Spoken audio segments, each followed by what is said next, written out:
Hi, it's Stephanie Bennett here. I'm so happy you've joined me. I'm here in the secret place with you in this channel. And today we're finishing up, I think it's the last one. I'll say we're finishing up our short series on home with Macrina Whitaker's A Tree Full of Angels, Seeing the Holy in the Ordinary. We've talked about finding our home in Christ. We've talked about finding our home in ourselves and what that means. We've talked about our family. And this one is a little bit more about community. Macrina says this: my monastic community is another special home in my life. It's a place where I live in gentle protest against the values of this world. I love that. She lives in gentle protest against the values of this world. It is in that place that I try to build up a new home based on values that endure. It is this home I have most often almost run away from. Being made up of human beings, this community has a lot of human nature present. And what is human nature but a strange mixture of care and carelessness? In my impatient moments, I tend to judge my community for not living up to the ideals we promised. With grace, I am led to see that the only person that I can judge, with God's help, is myself.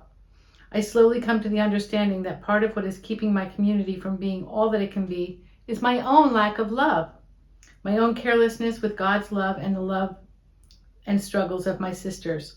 Seeing us in process and being able to value our incompleteness has been for me a great means of grace. Saved then from my own impetuousness, I have been able to appreciate the truth that this monastic community is one of the homes God has given me. I do not regret having stayed with this community in spite of its weaknesses. Well, she says an awful lot there, right? She says, seeing us in process and being able to value our incompleteness has been for me a great means of grace. Valuing her incompleteness. Do you just scratch your head with that? You're saying, how can we value our incompleteness? That's a tough one. That is a tough one, but it really does breed compassion in us and help grow compassion in us for another person. When we see our own incompleteness, even if we're not judging ourselves as just not perfect or not finished or whatever, but just seeing how incomplete our efforts are, no matter how we trying the best of measures to do something good for people in the world, and yet maybe we've been able to help 10 people and there's 10,000 more in line waiting behind them. You know, that's the sense of incompleteness that I'm talking about. When we can reckon with that and come to just be at peace for the fact that we can do what we can do, what God gives us grace to do and enables us to do, then we are much more able to turn and receive the sister or the brother, the person in our community who is also incomplete. They may certainly going to be at a different place of incompleteness. Everyone's incompleteness is not the same, but it's very important to maybe not start with that, but reckon with that, because otherwise our sense of community dissolves and it's a disaster. And none of us in this world can survive without thrive without a sense of community. So we need to make way for one another. We need to have grace for one another. I love the way she calls her own impetuousness gets put to a halt or is stemmed because she begins to accept her incompleteness.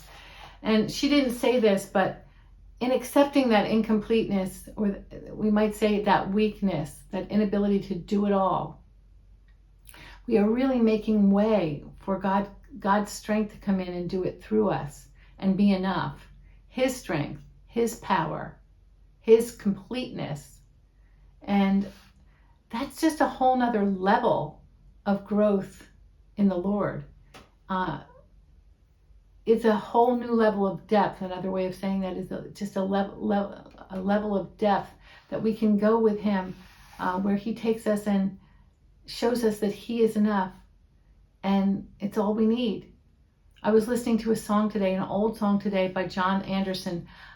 Maybe some of you remember the band Yes. So now I'm dating myself. That band Yes, John Anderson was in it. I think he was the lead singer, but I didn't listen to Yes in high school and college, but I listened to John Anderson when I was producing a radio show for a university in New Jersey at the Jersey Shore.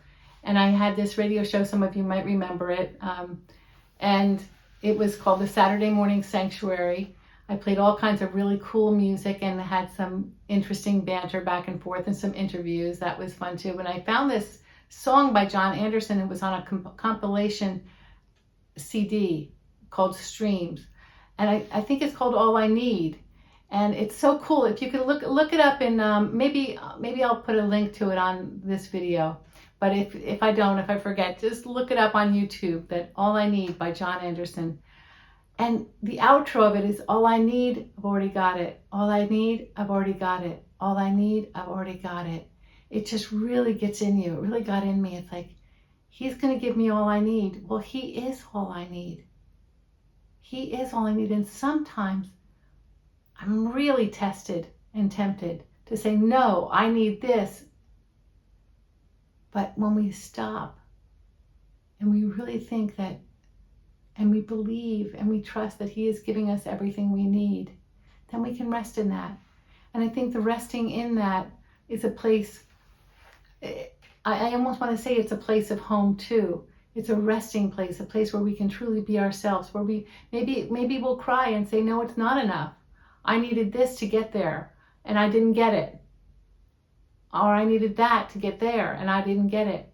But crying out in our heartbreak for the things we didn't get or we don't get that we think we need, that too helps us get to a point where we truly understand that he is all we need. He is all we need. Oh, I want you to go back and listen to that John Anderson song, All I Need. And you tell me if you think the same thing. It really blessed me this week. Well, so she's talking about community this week. And she's talking about even like if you're from a home, if your home, like her community, is a broken home, and you just felt so much, and you continue to, like when you think back, that's what you remember, the brokenness there. And so you don't think back to your early home. You kind of run away from it in your mind. I think she's saying it's really good to befriend that brokenness. That doesn't mean look for brokenness, exalt in brokenness. No, but it means befriend it. Don't turn it away. Bring the Lord into it. Lord, show me what I needed to learn, what I needed to know through that experience, through that horrible experience or this broken experience. Help me, be my healing. I think when we're honest with God, we always talk about that here, right? 3XL honesty, honesty with yourself about yourself, honesty with God about yourself, and honesty with at least one other about yourself. We really have a chance to flourish and grow there. We really do. All right, friends, I think that's enough for this week, and I hope that you have a wonderful week coming up and that we can chat a little bit on the YouTube board there and talking about home, all different kinds of home, all different ways that we experience home, ways that we long for home, what we expect in our eternal home. Bring it up. We'll talk about it. God bless you. Have a great day. Bye now.